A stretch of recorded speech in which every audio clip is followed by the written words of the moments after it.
variety of different coalitions together.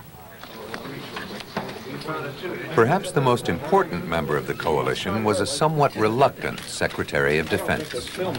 I wasn't happy with some of the recommendations. I was happy with the fact that they endorsed completely the entire modernization plan of the president and said that it should proceed and that we should put the MX in existing silos, that it was vitally necessary to do this and do it as quickly as possible. That's the part I like. But then they said the political realities are that in order to do this, you have to satisfy the small missile people. So after you do all of these things with that the president recommended, then in order to get some votes, you've got to give the small missile people what they wanted. And I thought that was pretty silly. On May 24th, 1983, the House debated the Scowcroft Compromise. What was the reason we needed an MX missile system? We needed mobility. What do they plan to do with the MX missile system? Make it stationary. Make your own jokes. It is not just the MX in a basing mode. It's a combination of an MX, a small missile, a new arms control. This is a different thing. The compromise passed. Almost a decade after the MX was conceived, its production was approved. 3 weeks later, the MX flew for the first time in a faultless test.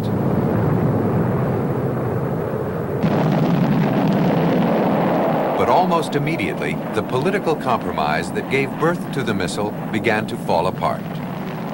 Congress, far from happy with the silo basing, capped production at 50 missiles, unless, once again, a survivable basing mode could be found.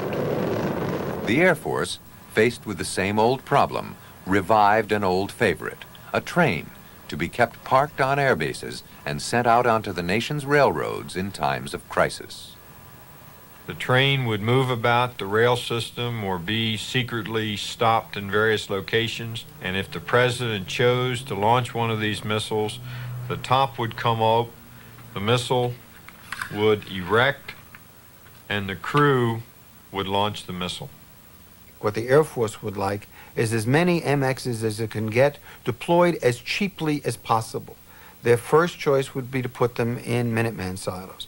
If those civilians and members of Congress who are so concerned about vulnerability will not permit them to do that, the Air Force is essentially saying, well, how will you let me deploy them? You want them on hay wagons? I'll put them on hay wagons. You want them in trains? I'll put them on trains. If they have to be on trains, I prefer they be on trains that don't move, because that would be cheaper. Meanwhile, work on Midget Man has begun, but it's not a popular program in the Air Force. Unlike the MX, it hasn't much bang for the buck. The 50 MXs approved by Congress are now deployed in converted Minuteman silos in Wyoming, added to the almost 1,000 missile Minuteman force that remains the backbone of the U.S. land-based deterrent.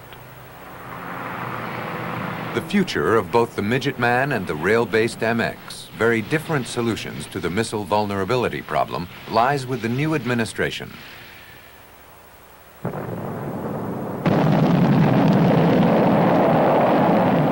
The story of the MX is the story of a clash between competing philosophies, between those who believe nuclear war is best deterred by being prepared to fight one, and those who believe that deterrence is served best by making nuclear war unwinnable. The MX finally pleased no one. Not enough MX warheads are deployed to give the U.S. even a theoretical edge in a limited nuclear war, and the missile's current vulnerability would make it an early victim should nuclear war begin.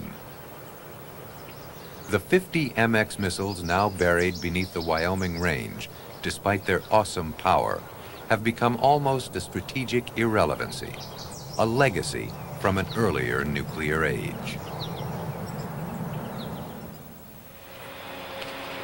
Step 3. A4, A5, A6, SD fault warning lights illuminated and reset. They are illuminated. I'm resetting now. Okay. They're reset. Step 34, printouts checked. MCG test go, MSDL test go. Okay, we've got them.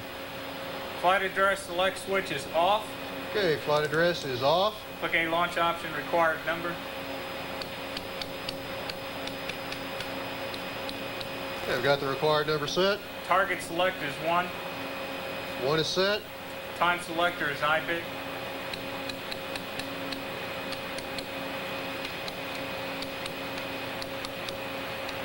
Got infinite 9, 5.